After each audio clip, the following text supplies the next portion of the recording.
అందరికీ నమస్కారం. మా ఛానల్కి తిరిగి స్వాగతం. ఈ వీడియోలో ఈపీఎస్ 95 పెన్షనర్లకు సంబంధించి మరో పెద్ద వార్త బయటకు వస్తోంది. అనేక వార్తా మీడియా సంస్థలు ఈ కథనాన్ని కవర్ చేశాయి మరియు మీరు సంబంధిత వార్తల క్లిప్లను చూడవచ్చు. టాపిక్లోకి వెళ్లే ముందు మీ అందరినీ మా ఛానల్ని సబ్స్క్రైబ్ చేసి మాకు సపోర్ట్ చేయవలసిందిగా కోరుతున్నాము. ఇటీవల ఈపీఎస్ 95 జాతీయ ఆందోళన కమిటీ జాతీయ అధ్యక్షుడు కమాండర్ అశోక్ రావత్ మరియు వీరేందర్ సింగ్ రాజవత్ మళ్లీ కార్మిక మంత్రిని కలిశారు. కార్మిక మంత్రి వారికి గట్టి హామీ ఇచ్చారు. అనేక వార్తా మీడియా సంస్థలు ఈ కథనాన్ని కవర్ చేశాయి. ఈపీఎస్ 95 పెన్షన్కు సంబంధించి కార్మిక మంత్రి త్వరిత చర్య తీసుకుంటామని హామీ ఇచ్చారు. దేశవ్యాప్తంగా ఉన్న 78 లక్షల ఈపీఎస్ 95 పెన్షనర్ల డిమాండ్ల పట్ల కార్మిక మంత్రి మన్సుఖ్ మాండవీయ సానుకూల వైఖరిని ప్రదర్శించారు. ఈ డిమాండ్లలో కనీస పెన్షన్ పెంచడం, పెన్షనర్లు మరియు వారి జీవిత భాగస్వాములకు ఉచిత వైద్య సౌకర్యాలు కల్పించడం మరియు అధిక పెన్షన్ ప్రయోజనాలకు సంబంధించిన దరఖాస్తులలో లోపాలను సరిదిద్దడం ఉన్నాయి. కమాండర్ అశోక్ రావత్ ఇటీవల కార్మిక మంత్రి మరియు ఆర్థిక మంత్రి ఇద్దరితో జరిగిన చర్చలలో కనీస పెన్షన్ పెంచే హామీలు ఉన్నాయని పేర్కొన్నారు.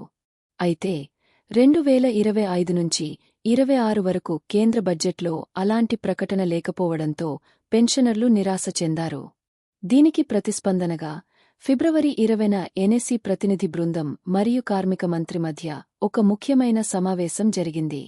అశోక్ రావత్, జాతీయ ప్రధాన కార్యదర్శి వీరేందర్ సింగ్ రజావత్ మరియు జాతీయ కార్యదర్శి రమేష్ భోగనా ఈ సమావేశానికి హాజరయ్యారు. పెన్షనర్ల డిమాండ్లను ప్రభుత్వం తీవ్రంగా పరిగణిస్తోందని మరియు త్వరలో ముఖ్యమైన చర్యలు తీసుకుంటుందని కార్మిక మంత్రి మన్సుఖ్ మాండవీయ హామీ ఇచ్చారు.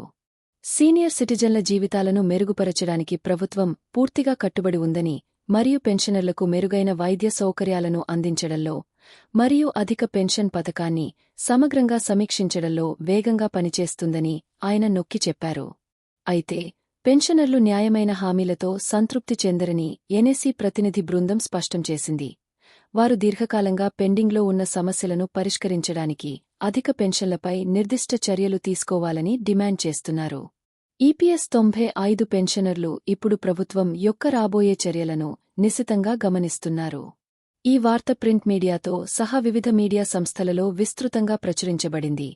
ఈపీఎస్ 95 పెన్షనర్ల ఎన్ఎస్సీ యొక్క కమాండర్ అశోక్ రావత్ మళ్లీ కార్మిక మంత్రిని కలిశారని హైలైట్ చేసింది. ఈపీఎస్ 95 పెన్షనర్లకు సంబంధించిన పనిని వీలైనంత త్వరగా పూర్తి చేస్తామని కార్మిక మంత్రి హామీ ఇచ్చారు. గత కార్మిక మంత్రులు మరియు ఆర్థిక మంత్రి ఇచ్చిన ఇలాంటి హామీల నేపథ్యంలో కార్మిక మంత్రి స్వయంగా ఈ హామీ ఇచ్చారు. పెన్షనర్లు నెలకు కనీసం 7,500 పెన్షన్ మరియు ఉచిత వైద్య సదుపాయాలను కోరుతున్నారు. వివిధ మంత్రుల నుండి అనేక హామీలు ఉన్నప్పటికీ ఈ డిమాండ్లు నెరవేరలేదు. మీకు ఈ వీడియో ఇన్ఫర్మేటివ్గా అనిపిస్తే దిగువ వ్యాఖ్యలలో మీ అభిప్రాయాలను వినడానికి మేము ఇష్టపడతాము.